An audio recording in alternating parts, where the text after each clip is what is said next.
شمالی چین کا ایک چھوٹا سا شہر ہے جس کا اوسط سالانہ درجہ حرارت قریب 15 سینٹی گریڈ ہوتا ہے۔ پھر بھی یہاں آپ کو ڈریگن فروٹ جیسے پھل ملیں گے جو عام طور پر صرف ٹراپیکل موسم میں اگائے جاتے ہیں۔ یہ بہت سے سیاحوں کے لیے ایک دلچسپ سوال پیدا کرتا ہے کہ یہ کیسے ممکن ہے۔ شمالی اور جنوبی چین میں پودے اگانے کے موسمی حالات میں بہت زیادہ فرق پایا جاتا ہے، لیکن جدید ٹیکنالوجی کے ذریعے ٹراپیکل پھل جیسے ڈریگن فروٹ شمال میں بھی اگائے جا سکتے ہیں۔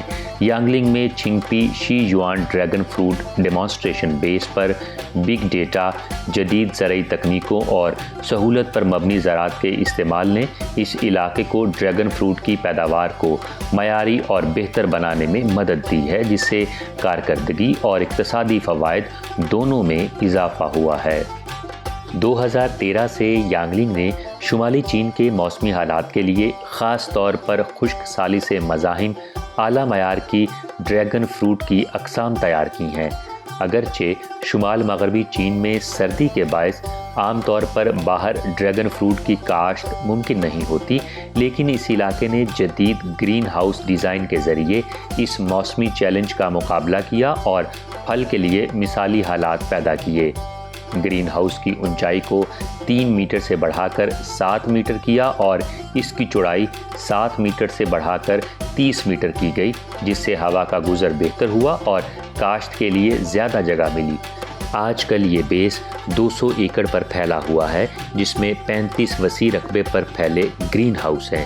اس کے علاوہ ڈریگن فروٹ پر مبنی مصنوعات جیسے خشک ڈریگن فروٹ اور ڈریگن فروٹ وائن کی تحقیق نے ایک مکمل ایگریکلچر ویلیو چین تخلیق کی ہے، جس سے ٹراپیکل پھلوں کی زیادہ سرد موسم میں کاشت کے لیے یانگلنگ ماڈل کو فروغ مل رہا ہے۔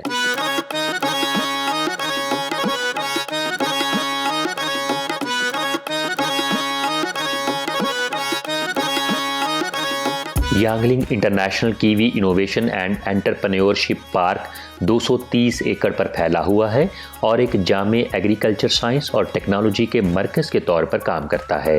یہ پارک مختلف افعال کو یکجا کرتا ہے، جن میں کیوی کی نئی اقسام کی جانچ اور نمائش، اعلیٰ معیار کے پودوں کی کاشت کے طریقوں کو معیاری بنانا اور فصل کی کٹائی کے بعد کے عمل کو بہتر بنانا شامل ہیں، جس سے کیوی کی مکمل صنعتی چین تخلیق ہوتی ہے۔ جدید زرعی ٹیکنالوجی کو نافذ کرنے کے لاسٹ مائل کے چیلنج پر قابو پانے کے لیے اس علاقے نے 1+2+2+N ماڈل متعارف کرایا ہے۔ اس میں ایک زرعی ماہر، 2 کاؤنٹی کی سطح کے ٹیکنیشینز، 2 مقامی ماہرین اور پیشہ ور کسانوں کا ایک گروپ شامل ہے جو جدید زرعی تکنیکوں کو نافذ کرنے کے لیے مل کر کام کرتا ہے۔ پارک نے کئی تحقیقی اداروں کے ساتھ شراکت داری بھی کی ہے، جن میں north west A&F university kiwi research station شامل ہے، تاکہ 7 نئی کیوی اقسام اور 23 دیگر اعلیٰ معیار کے وسائل کی جانچ اور کاشت کی جا سکے۔ پارک نے پہلے ہی فوفنگ اور مئی شیان جیسے علاقوں میں 350 ایکڑ سے زائد رقبے پر نئی کیوی کی اقسام متعارف کرائی ہیں۔ یہ 7 اہم پیداواری بیسز کے ساتھ تعاون کرتا ہے تاکہ کیوی کی صنعتی چین کو فروغ دیا جا سکے، مقامی کسانوں کی آمدنی کو بہتر بنایا جا سکے اور دیہی غربت کے خاتمے کی کوششوں میں مدد فراہم کی جا سکے۔